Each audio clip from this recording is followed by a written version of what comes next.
सलाम पाकिस्तान 24 न्यूज के साथ मैं हूं मदीहा सलीम और मैं हूं वजाहत खान। बुलेटिन के आगाज में सबसे पहले आपको बताएं कि पंजाब ब्यूरोक्रेसी के बड़े सुरमा अलमशहूर टी के नैब के शिकंजे में वज़ीर-ए-आला पंजाब के प्रिंसिपल सेक्रेटरी ताहिर खुर्शीद के खिलाफ नैब लाहौर की तहकीकात का आगाज कर दिया गया है।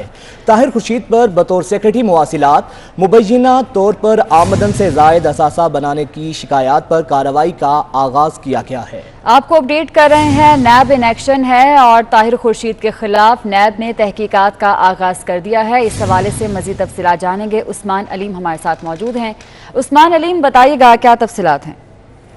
जी बिल्कुल, पंजाब के अहम तरीन ब्यूरोक्रेट और वज़ीर-ए-आला पंजाब के प्रिंसिपल सेक्रेटरी ताहिर खुर्शीद के खिलाफ नैब लाहौर ने तहकीकात का आगाज कर दिया है। नैब लाहौर ने ताहिर खुर्शीद को 8 जुलाई बरोज जुमेरात को जाती हैसियत में तलब कर लिया है। ताहिर खुर्शीद पर बतौर सेक्रेटरी मवासिलात मुबैना तौर पर आमदन से ज़ायद असासा की शिकायत पर कार्रवाई का आगाज जो है वो किया गया है। ताहिर खुर्शीद पर सेक्रेटरी मवासिलात होते हुए मुबैना तौर पर मनपसंद अफराद को करोड़ों रुपए के ठेके दिलवाने का इल्जाम है। नैब लाहौर ने मुख्तलिफ हुकूमती इदारों से ताहिर खुर्शीद के असासा जात की तफसीलात जो है वो भी तलब कर ली है। नैब लाहौर की जानिब से FBR, महकमा एक्साइज, महकमा रेवेन्यू समेत मुताबिक इदारों को खतूत अरसाल किए गए हैं, जिसमें इनके नाम जितनी भी गाड़ियां मौजूद हैं, असासा जात मौजूद हैं, उन तमाम की तफसीलात जो है वो तलब कर ली हैं। ताहिर खुर्शीद के खिलाफ मौसूल शिकायत के मुताबिक इन्होंने अपने मौजूदा वसाइल से खतीर असासा जात बनाए, जिन पर तहकीकात का बाकायदा तौर पर आगाज किया गया है। जबकि ब्यूरोक्रेसी में इनकी तलबी से एक बड़ी हलचल जो है वो मुतवक्के है, क्योंकि ब्यूरोक्रेसी जो है वो मौजूदा हुकूमत के साथ पहले ही मुख्तलिफ प्रोजेक्ट पर अरपक जो है वो करती हुई दिखाई देती थी और ब्यूरोक्रेसी जो है वो साथ नहीं देती हुई दिखाई देती थी। लेकिन अब ब्यूरोक्रेसी के हेड जो ताहिर खुर्शीद है अलमरूफ पीके, इनकी तलबी के बाद ब्यूरोक्रेसी में भी एक बड़ी हलचल जो है वो देखने में नजर आएगी। जी ठीक है उस्मान, बहुत शुक्रिया आपका। रहनुमा पीपल्स पार्टी सईद गनी का कहना है कि हुकूमत की तरह नैब भी नालायक और नाअहल है। प्रेस रिलीज से तासुर मिला, मैं तौहीन नैब का मुर्तकिब हुआ। नैब नोटिस भेजे, इनके मुंह पर करतूत बताऊंगा। चेयरमैन नैब इख्तियारात का नाजायज इस्तेमाल कर रहे हैं, सिलेक्टेड हुकूमत से ब्लैकमेल हो रहे हैं। नैब किसी और को धमकियां दे, डरने वाला नहीं हूँ। चेयरमैन नैब जो सर से पैर तक ब्लैकमेल हो रहा है, भाई भेजो नोटिस मुझे 31 में। मैं तो कह रहा हूँ भेजो। मैं तो इंतजार कर रहा था कि जब सखर में चेयरमैन नैब ने जबरदस्ती आकर लेबर के जो फ्लैट से वर्कर वेलफेयर बोर्ड के उनको तकसीम किया था मजदूरों में, और मुझे उसने धमकी भेजी थी कि हम तुम्हें देख लेंगे। मैं इंतजार कर रहा हूँ कि मुझे देखो। बाकी ये बदमाशी जो नैब ने मचाई हुई है मुल्क के अंदर, ये ऐसे नहीं चलेगी। तुम जुल्म करोगे, तुम गैर कानूनी तौर पर लोगों की जिंदगियां तबाह करोगे, तुम लोगों के बच्चों का मुस्तकबिल तबाह करोगे, हम उस पर बात नहीं करेंगे। मैं ये कहता हूं कि मुझे पहले ये कमेटी बुलाए जिसमें चेयरमैन, डिप्टी चेयरमैन और उनका प्रोसिक्यूटर जनरल है। मैं इनको आके इनके सामने बताता हूं कि कर क्या रहे हैं। आप कह दें हम जो PTI के हम धुनछला बने हुए हैं, आप कह दें कि इस नालायक हुकूमत की B टीम है, आप मान लें इस बात को कि नैब न्याजी गठजोड़ है। कौमी सलामती कमेटी के इजलास की अंदरूनी कहानी सामने आ गई। ज़राए के मुताबिक पाकिस्तान अमरीका को अपने मिलिट्री बेसिस नहीं देगा। सिविल और अस्करी क़यादत ने इत्तफाक कर लिया है। इजलास में फैसला किया गया कि जो कीमत अदा करनी पड़ी देंगे, लेकिन बरादर इस्लामी मुल्क के खिलाफ सरजमीन इस्तेमाल नहीं होने देंगे। आपको बता रहे हैं कि कौमी सलामती कमेटी के इजलास की अंदरूनी कहानी सामने आ गई है। ज़राए के मुताबिक पाकिस्तान अमरीका को अपने मिलिट्री बेसिस नहीं देगा। सिविल और अस्करी क़यादत ने इत्तफाक कर लिया है, जबकि इजलास में फैसला किया गया है कि जो भी कीमत अदा करनी पड़ी देंगे, लेकिन बरादर इस्लामी मुल्क के खिलाफ सरजमीन इस्तेमाल नहीं होने देंगे।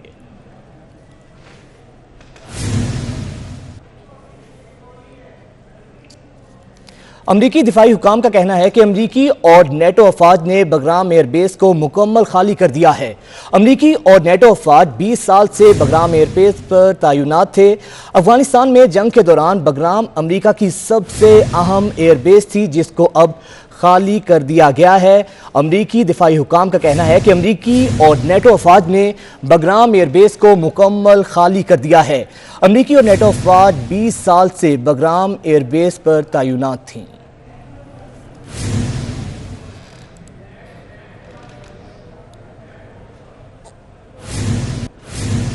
आगे बढ़े और आपको बताएं कि तामीराती शोबे में सरमायाकारी पर ज़राए आमदन की तफसील बताना पड़ेगी। वज़ीर आज़म तामीराती पैकेज के तहत ज़राए आमदन की पूछकर से इस्तिस्ना की मुद्दत खत्म हो गई। आइंदा रजिस्टर होने वाले बिल्डर्स और डेवलपर्स से ज़राए आमदन पूछे जाएंगे।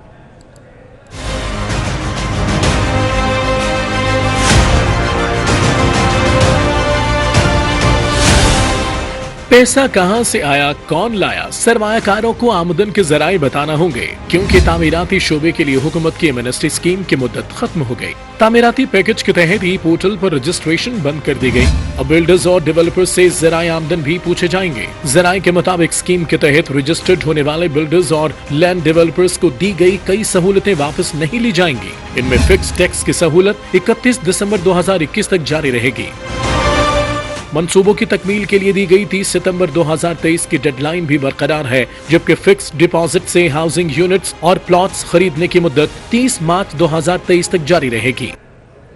साबिक चेयरमैन अबाद हसन बख्शी ने वज़ीर-ए-आज़म के तामीराती रिलीफ पैकेज में तौसीक़ का मुतालबा कर दिया। उनका कहना है कि वज़ीर-ए-आज़म पैकेज में तौसीक़ के लिए IMF से बात करें। पैकेज वज़ीर-ए-आज़म का इंतहाई अहसन इक़दाम था। मज़ीद तफ़सीलात जानेंगे बसीम इफ्तिखार से, जो कि इस वक्त हसन बख्शी के साथ मौजूद हैं। बसीम, बताइएगा।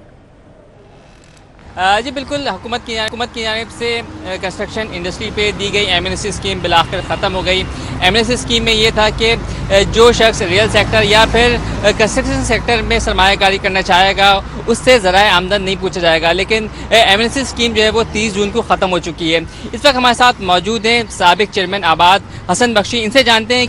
देखिए, जो ये इंसेंटिव स्कीम, मैं इसको एमनेस्टी ने इंसेंटिव स्कीम कहता हूँ, गवर्नमेंट ऑफ पाकिस्तान ने दी। इसके लिए मैं गवर्नमेंट ऑफ पाकिस्तान, इमरान खान और जनरल अनवर हैदर को खराज तहसीन पेश करता हूँ कि इतनी कॉम्प्रिहेंसिव स्कीम पाकिस्तान में पहली बार आई जिससे लोगों ने बेहतरीन फ़ायदा उठाया। इस वक्त ज़रूरी होगा कि इमरान खान साहब बात करें रेलेवेंट लोगों से, अगरचे इसमें IMF भी है, उनके कुछ अपने तहफ़्फ़ुज़ात हैं उनको भी कहें, और क्योंकि ये पाकिस्तान की बका का सवाल है। जी बिल्कुल, कहते हैं हसन बख्शी, जिन्होंने जो एमनेस्टी स्कीम के हवाले से मुख्तलिफ पहलुओं को उजागर किया। इनका कहना है कि इस एमनेस्टी स्कीम के ज़रिए से 1200 से ज़ायद जो प्रोजेक्ट थे वो रजिस्टर्ड हुए। इनका कहना है कि हुकूमत अगर इस स्कीम की मुद्दत में तोसी करती है तो ना सिर्फ 4.8 जो GDP ग्रोथ को मुकर्रर किया गया है, इससे ज़ायद जो है वो GDP का ग्रोथ जो है वो हासिल किया जा सकता है। उनका कहना है कि इस स्कीम से ना सिर्फ जो कंस्ट्रक्शन इंडस्ट्री है बल्कि जो अलाइड सनत हैं, जिसमें सीमेंट हो गया, टाइल्स हो गया, स्टील हो गया और दीगर जो सनतें हैं उनको भी उनमें भी पैसा आया और उन्होंने भी तरक्की की है। जी ठीक है, बहुत शुक्रिया बसीम इफ्तिखार। आपका आगे बढ़े और आपको बताएं कि वज़ीर-ए-आज़म का तामीराती रिलीफ पैकेज खत्म हो गया। पैकेज के तहत सरमायाकारों को ज़राए आमदन बताने से इस्तिस्ना हासिल रहा। इस सहूलत से कितना ज़्यादा फ़ायदा उठाना पड़ा है, तफसीलात जानेंगे अयाज राना से। अयाज, अपडेट कीजिएगा। जी बिल्कुल, जैसे कि वज़ीर आज़म की जानिब से जो है वो तामीराती शोबे को जो एमनेस्टी या इस्तिस्ना दिया गया था, जिसके अंदर FBR जो है वो 30 जून तक वो उन इन्वेस्टर से या वो उन हजरात से नहीं पूछेगा जो कि इस तामीराती शोबे के अंदर अपनी इन्वेस्टमेंट करेंगे। लेकिन अब जो है वो 30 जून गुजरने के बाद जो है ये इस्तिस्ना ख़त्म हो चुकी है। इस वक्त मेरे साथ जो है वो इसी शोबे से मुस्तलिक जो है वो एक डेवलपर मौजूद है। उनसे हम जानते हैं क्या इस इस्तिस्ना के आने के बाद इस शोबे के अंदर कितनी जो है वो तेज़ी देखी गई और आपने क्या देखा कि कितना इसके अंदर जो है इन्वेस्टमेंट आया लोगों का? इन्वेस्टमेंट तो काफ़ी आई है इस शोबे के अंदर और मेरे ख्याल में है इसको एमनेस्टी को जो है वो कंटिन्यू रखना चाहिए गवर्नमेंट को, और वज़ीर आज़म साहब से अपील है कि इसको अगर कंटिन्यू रखते ही है तो उम्मीद है कि आगे भी इन्वेस्टमेंट और पैसा अच्छा खासा आ सकता है इंडस्ट्री में, लेकिन इसके लिए ज़रूरी है कि इसको कंटिन्यू 1-2 साल और रखा जाए। डेवलपर्स का यही कहना है कि इस शोबे के अंदर अगर दोबारा जो वज़ीर आज़म अगर इसके अंदर इसको और 2 साल के लिए जो है वो बढ़ा दें तो यकीनन इसके अंदर मज़ीद इन्वेस्टमेंट आएगी और इस शोबे से मुंसलिक और जो दीगर कारोबार हैं उसके अंदर जो है वो तेज़ी देखी जा सकती है। बहुत शुक्रिया आपका। आगे बढ़कर आपको बताएं कि कराची में सुप्रीम कोर्ट के अहकामात पर KMC महकमा इंसदाद तजावुज़ात का अलादीन पार्क पर एक्शन जारी है। दूसरी जानिब नालों पर कायम तजावुज़ात को मिसमार किया जा रहा है। आपको बताएं कि कराची में सुप्रीम कोर्ट के अहकामात पर KMC महकमा इंसदाद तजावुज़ात का अलादीन पार्क पर एक्शन जारी है, तो दूसरी जानिब नालों पर कायम तजावुज़ात को मिसमार किया जा रहा है।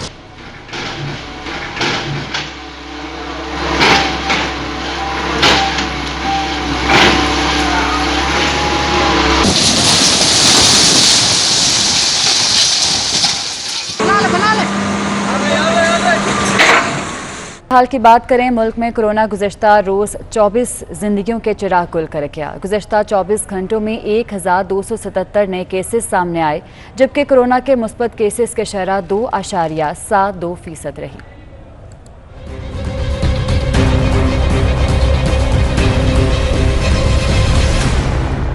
मुल्क में गुज़िश्ता 24 घंटों में कोरोना से 24 अफराद जान की बाजी हार गए। गुज़िश्ता रोज 46,941 कोरोना के टेस्ट किए गए, जबकि कोरोना के 1277 नए केसेस सामने आए। मुस्बत केसेस की शरह 2.72% रही। मुल्क में अब तक कोरोना से 22,345 अफराद इंतकाल कर चुके हैं, जबकि 9,05,430 अफराद वायरस को पिछाड़ चुके हैं। कोरोना के फाल केसेस की तादाद 31,910 है। रुख करेंगे इस्लामाबाद का, जहां पर F9 वैक्सीन सेंटर के बाहर शहरी आज भी सरापा एहतजाज हैं। मुजाहिरीन का कहना है कि एस्ट्रावेनेका वैक्सीन दस्तयाब ना होने से मुश्किलात का सामना है। ताज़ा तरीन सूरत हाल क्या है, ये जानेंगे। हमारी नुमाइंदा सबा बजीर हमारे साथ मौजूद हैं। सबा, आगाह कीजिएगा। जी बिल्कुल, इस वक्त मैं F9 पार्क में बने हुए वैक्सीन सेंटर के बाहर ही मौजूद हूँ। पिछले कई रोज से यहाँ पर बैरून मुल्क जाने वाले लोग सरापा एहतजाज हैं, क्योंकि यहाँ पर लगाई जाने वाली वैक्सीन एस्ट्राजेनेका कई रोज से नहीं है। इसी वजह से बहुत ज़्यादा मुश्किलात का सामना करना पड़ रहा है। इस वक्त भी F9 पार्क में वैक्सीन सेंटर में जाने के लिए जो गेट्स हैं उनको भी बंद किया गया है, और यहाँ पर एक बोर्ड भी लगाया गया है और उस पर लिखा हुआ है कि एस्ट्राजेनेका और फाइजर वैक्सीन यहाँ मौजूद नहीं। बैरून मुल्क जाने वाले जितने भी लोग हैं वो यहाँ पर आए हुए हैं। सरापा एहतजाज है। इंतजामिया की जानिब से वैक्सीन सेंटर को बंद किया गया है। लोगों के वीज़ा जो हैं वो ख़त्म हो रहे हैं, उनकी नौकरियाँ जो हैं वो दाव पर लग चुकी है, लेकिन यहाँ पर पिछले एक हफ्ते से एहतजाज जो है जारी है। यहाँ पर काफ़ी लोग जो हैं वो सरापा एहतजाज हैं। कुछ लोग मौजूद हैं, उन्हीं से जानते हैं। लोग तो बोल रहे हैं वैक्सीन ख़त्म है, हम लोग ने उसको बताया, ये सब लोग जो है उन लोगों को बताया भाई कब आएगा, ये लोग वो बोलते हैं मालूम नहीं है, कब आएगा कब नहीं आएगा मालूम नहीं है। जी बिल्कुल, आपने सुना, इनका यही कहना है कि पिछले कई रोज से वो यहाँ पर मौजूद हैं, लेकिन इनको ये कहा जाता है कि वैक्सीन मौजूद ही नहीं है। इस्लामाबाद का ये वाहिद सेंटर है जहाँ पर बैरून मुल्क जाने वाले लोगों को वैक्सीन लगाई जाती है, और इस वक्त भी आप देख सकते हैं कि यहाँ पर बहुत ज़्यादा लोग जो हैं उनकी बड़ी तादाद यहाँ पर मौजूद है। इनको रोज़ाना यही कहा जाता है कि कल वैक्सीन आ जाएगी, लेकिन वो कल कब आएगा वो पता नहीं, क्योंकि पिछले एक हफ्ते से यही हो रहा है। और बिल आखिर इंतजामिया की जानिब से वैक्सीन सेंटर के गेट बंद करके वैक्सीन जो है वो रोकी गई है। आगे बढ़े और आपको बताएं कि गैर मुल्की एयरलाइंस का पाकिस्तानियों के साथ नारवा सलूक, हजारों पाकिस्तानी रुल गए। गैर मुल्की एयरलाइंस ने पाकिस्तानियों को कोरोना की तीसरी लहर का जिम्मेदार ठहराते हुए परवाजें मनसूख कर दी हैं। इस हवाले से तफसीलात जानेंगे। उस्मान जावेद हमारे साथ मौजूद है। उस्मान जावेद, बताइएगा। जी बिल्कुल, गैर मुल्की एयरलाइंस का पाकिस्तानियों के साथ नारवा सलूक और हजारों पाकिस्तानी रुल गए। गैर मुल्की एयरलाइन ने बगैर इजाजतनामे से रेवेन्यू कमाने वाली परवाजों ने बाद में मनसूख कर दी, और गैर मुल्की एयरलाइन ने पाकिस्तानियों को कोरोना की तीसरी लहर का जिम्मेदार ठहराते हुए परवाजें कैंसिल की हैं, और हजारों पाकिस्तानी महंगे दामों टिकट लेने के बावजूद तैयारे गैर में महसूर हैं, और 26,000 पाकिस्तानी सिर्फ दोहा में टिकट होने के बावजूद पाकिस्तान आने के लिए मुंतजिर हैं। तुर्की में 12,000 पाकिस्तानी भी वतन वापस आने के मुंतजिर हैं। हुकूमत पाकिस्तान का अपने शहरियों को वतन वापस लाने के लिए PIA को हदायत जारी करने पर गौर किया है, और PIA इंतजामिया की जानिब से दोहा, दुबई और पाकिस्तान के मुख्तलिफ शहरों के लिए परवाजें बढ़ाने और बड़े जहाज जो है इस फ्लाइट ऑपरेशन के लिए इस्तेमाल करने का इंदिया दिया है, ताकि पाकिस्तानियों को तैयारे गैर से वापस वतन लाया जा सके। जी ठीक है, बहुत शुक्रिया उस्मान आपका। और आपको अपडेट करेंगे, पाकिस्तान क्रिकेट बोर्ड ने खिलाड़ियों के नए सेंट्रल कॉन्ट्रैक्ट का ऐलान कर दिया। 3 मुख्तलिफ कैटेगरीज और इमर्जिंग क्रिकेटर्स को शामिल किया गया है। इस कॉन्ट्रैक्ट में शामिल खिलाड़ियों की माहाना आमदनी में 25% इजाफा और तमाम कैटेगरीज के लिए यकसा मैच फीस मुकर्रर कर दी गई है। बाबर आजम, हसन अली, मोहम्मद रिजवान, शाहिन शाह आफरीदी कैटेगरी A में शामिल हैं। अजहर अली, फ़हीम अशरफ, फ़खर जमान और फवाद आलम कैटेगरी B में शामिल हैं। इसके अलावा शादाब खान और यासिर शाह भी कैटेगरी B का हिस्सा हैं। आबिद अली, इमामुल हक, हारिस सिरौफ, मोहम्मद हसनैन कैटेगरी C में शामिल हैं। मोहम्मद नवाज, नुमान अली, सरफराज अहमद भी कैटेगरी C में शामिल हैं। इमरान बट, शाहनवाज धानी, उस्मान कादिर इमर्जिंग कैटेगरी में शामिल हैं।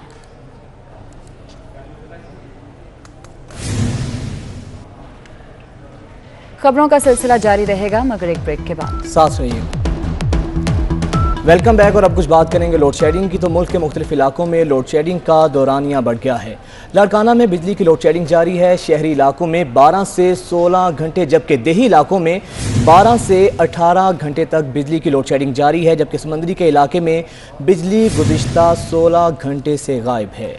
शहरी सरापा एहतजाज हैं। सक्कर में भी गैर एलानिया लोड शेडिंग का सिलसिला जारी है। शहरी इलाकों में 8 से 12 और देही इलाकों में 14 से 18 घंटों की बिजली की लोड शेडिंग जारी है। दूसरी तरफ लेस्को के कोटा में 500 मेगावाट का इजाफा हो गया है। लाहौर में गैर एलानिया लोड शेडिंग खत्म करके कैटेगरी 4 और 5 पर लोड शेडिंग करने का शेड्यूल जारी कर दिया गया है। आपको अपडेट कर रहे हैं, मुल्क के मुख्तलिफ इलाकों में लोड शेडिंग का दौरानिया बढ़ा दिया गया है। लाड़काना में बिजली की लोड शेडिंग जारी है। शहरी इलाकों में 12 से 16 घंटे, जबकि देही इलाकों में 12 से 18 घंटे तक बिजली की लोड शेडिंग जारी है।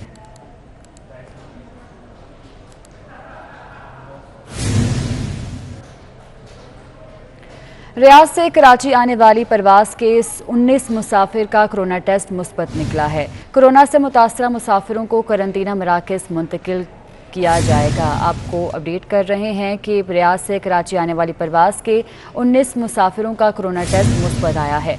इस हवाले से तफसीलात जानेंगे कफ़ायत अली शाह से। कफ़ायत अली शाह, क्या इक़दाम किए जा रहे हैं इस हवाले से? जी देखिए, रियाद से जो फ्लाइट आई है SV708, इसके 19 मुसाफिर हैं जिनमें यहाँ पर टेस्ट किया गया है एयरपोर्ट पर, और उनमें जो है वो कोरोना मस्बत आया है। और अभी इस वक्त जो है वो तमाम 19 अफराद जिनको कोरोना जो है वो मस्बत आया है उनको जो है वो एयरपोर्ट पर ही रोका गया है। लेकिन अब से कुछ देर बाद इन्हें जो है वो मुख्तलिफ मराकज़, जो करंतना मराकज़ हैं जहाँ पर कोरोना के मरीजों को रखा जाता है, वहाँ पर शिफ्ट किया जाएगा। महकमा सेहत सिंध के तहत शहर के जो 3 मराकज़ इस तरह के बनाए गए हैं कि जहाँ पे मुसाफिरों को रखा जाएगा। एक तो कुरंगी में है और एक लियाकताबाद हॉस्पिटल में करंतना मरकज है, और इसके अलावा एक कतर अस्पताल में भी करंतना मरकज है। और इन तमाम अफराद को इन 3 मुख्तलिफ अस्पतालों में जो है वो शिफ्ट किया जाएगा। जी ठीक है, बहुत शुक्रिया आपका। कोयटा में गुज़िश्ता रोज़ के धमाके का मुकदमा दर्ज कर लिया गया। मुकदमे में इक़दाम कत्ल समेत दहशतगर्दी की दफ़ात शामिल हैं। कोयटा एयरपोर्ट रोड धमाके में 7 अफराद जख्मी हुए थे। कोयटा में गुज़िश्ता रोज़ के धमाके का मुकदमा दर्ज कर लिया गया है। मुकदमे में इक़दाम कत्ल समेत दहशतगर्दी की दफ़ात शामिल की गई हैं।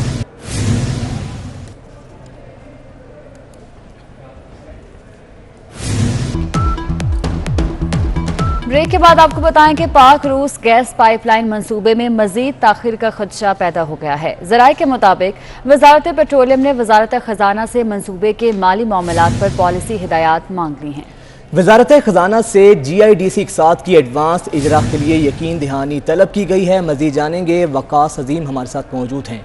वकास, आगाह कीजिएगा इस बारे। जी बिल्कुल, पाक रूस गैस पाइपलाइन मंसूबे में मजीद ताखीर का खदशा जाहिर किया जा रहा है, क्योंकि वजारत पेट्रोलियम का ये कहना है कि वजारत खजाना से अभी तक मंसूबे के जो माली मामलात हैं उसके ऊपर पॉलिसी हिदायत अभी तक नहीं आई, जबकि GIDC का जो मामला है वो भी अभी तक हल नहीं हो सका।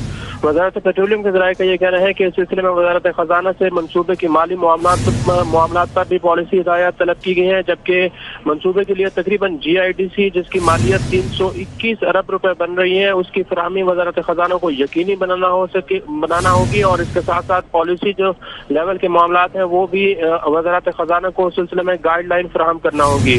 हुकाम का ये कहना है कि मंसूबे के स्ट्रक्चर पर पॉलिसी हिदायत भी तलब की गई हैं, और खासतौर पर शेयर होल्डिंग मुआहदे के हवाले से भी वजारत खजाना से पॉलिसी हिदायत तलब की गई हैं। और हुकाम का ये कहना है कि इस सिलसिले में 27 जुलाई 2021 तक शेयर होल्डिंग मुआहदे को अपनी शक्ल देना एक बहुत बड़ा चैलेंज होगा। जी ठीक है, बहुत शुक्रिया वकास अजीम आपका। क्योंकि सही परवरिश ना करने और मजदूरी करवाने पर वालिदैन जेल भी जाएंगे। सिर्फ ये नहीं, लाखों रुपए जुर्माना भी भरना पड़ेगा। चाइल्ड लेबर एक्ट में नई दफात शामिल कर दी गई हैं। आपको अपडेट कर रहे हैं कि अब बच्चों की सही परवरिश ना करने और मजदूरी करवाने वाले वालिदैन जेल भी जाएंगे। सिर्फ ये नहीं, लाखों रुपए जुर्माना भी भरना पड़ेगा। चाइल्ड लेबर एक्ट में नई दफात शामिल कर दी गई हैं, जिसके तहत बच्चों की सही परवरिश ना करने और मजदूरी करवाने पर वालिदैन जेल जाएंगे। साथ ही साथ लाखों रुपए जुर्माना भी भरना पड़ेगा। चाइल्ड लेबर एक्ट में नई दफात शामिल की गई हैं। अब बच्चों की सही परवरिश ना करने और मजदूरी करवाने पर वालिदैन जेल भी जाएंगे। सिर्फ यही नहीं, लाखों रुपए रुपये जुर्माना भी भरना पड़ेगा। चाइल्ड लेबर एक्ट में नई दफात शामिल की गई हैं, जिसके तहत बच्चों की सही परवरिश ना करने और मजदूरी करवाने पर वालिदैन को जेल जाना पड़ेगा और साथ ही साथ लाखों रुपये जुर्माना भी भरना पड़ेगा। चाइल्ड लेबर एक्ट में नई दफात शामिल कर दी गई हैं।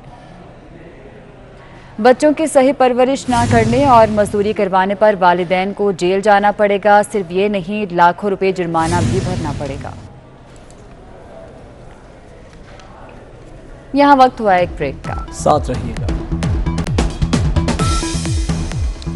अभी आपको बताएं कि सुप्रीम कोर्ट ने तौहीन अदालत पर मसूदुर रहमान पर फर्द जुर्म आयद करने का फैसला किया है।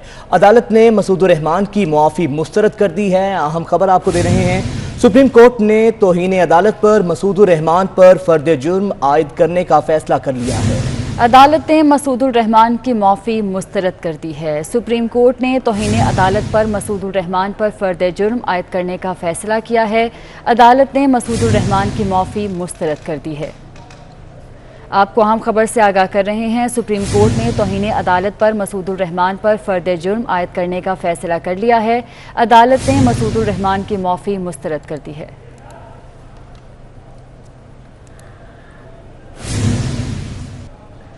इस्लामाबाद, जहां पर फरूख हबीब तकरीब से खिताब कर रहे हैं। ना सिर्फ वर्ल्ड चैंपियन बनाया बल्कि वजीर आज़म इमरान खान हैं, वो क्रिकेट की दुनिया के अंदर आज भी पूरी दुनिया के अंदर एक टॉप लेजेंड के तौर के ऊपर दुनिया उन्हें जो है वो रिकग्नाइज करती है। और वो बहुत सारे हमारे जो क्रिकेट के बड़े लेजेंड्स गुजरे हैं, उनके भी वो आइडियल रहे हैं। और जो हमारी बहुत सारी यूथ जो क्रिकेट के अंदर आती है वो उनको आइडियलाइज करती है। और उसके अलावा भी जो स्पोर्ट्समैन के अंदर एक एबिलिटी होती है, फाइटिंग स्पिरिट होती है और उसके अंदर जो एक एनालिटिकल सलाहियत होती है अपने स्ट्रेंथ को पहचानने के हवाले से, उस हवाले से भी वो तमाम जो हमारी स्पोर्ट्स की जितनी हैं उनके लिए एक मिसाल हैं। तो यकीनन हमारा इसके ऊपर भी फोकस है। और जहाँ तक रह गई बात हमारे जो वसाइल अवेलेबल हैं, आगे बढ़े और आपको बताएं कि पाकिस्तान नेवल एकेडमी में 23वीं SSC कोर्स से पास आउट होने वाली सब लेफ्टिनेंट शिफा आरिफ की वालिद को सैल्यूट करने की वीडियो वायरल हो गई है। सोशल मीडिया पर सब लेफ्टिनेंट रचना आरिफ को खूब पजीराई मिल रही है। समीन नवाज सब लेफ्टिनेंट रचना आरिफ के साथ इस वक्त मौजूद हैं। जी बिल्कुल, देखिए हाल ही में सोशल मीडिया पर एक वीडियो खासी वायरल हुई। यूँ तो एक बड़ी तादाद में वीडियोस हैं जो वायरल होती हैं, लेकिन इस वीडियो की कुछ अनोखी बात थी और कुछ मुनफरिद बात थी, और वो ये कि हाल ही में पास आउट होने वाली जो हमारे पास सब लेफ्टिनेंट रचना आरिफ हैं, उनका वो वीडियो क्लिप था जो अपने वालिद के साथ, उनका फादर डॉटर एक मोमेंट था, वो खासा वायरल हुआ है। क्यों ये वीडियो इतनी वायरल हो गई और क्या सब लेफ्टिनेंट रचना ने ये सोचा था कि इस तरह का कोई मोमेंट वायरल भी हो सकता है? क्या उनके इस बारे में एहसास, इस पर हम कुछ बातचीत करेंगे। हमारे साथ मौजूद हैं सब लेफ्टिनेंट रचना आरिफ। रचना, कैसा लग रहा है आपको? क्या आपके वहमो गुमान में था कि ऐसा कोई मोमेंट, ऐसा कोई क्लिप वायरल? ये जो हमारी वीडियो वायरल हुई थी, ये एक्चुअली प्राइवेट वीडियो थी जो मेरी मदर बना रही थी।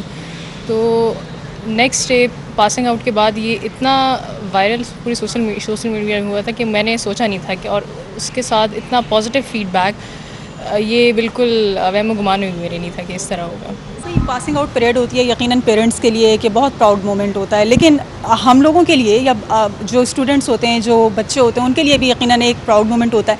तो आपने कहा आपकी मदर वीडियो बना रही थी, आपके फादर वहाँ मौजूद थे, वो भी नेवी में सर्व कर रहे हैं, तो आपने क्यों ये ज़रूरी समझा कि आप अपने फादर को ही जो है वो सैल्यूट करें?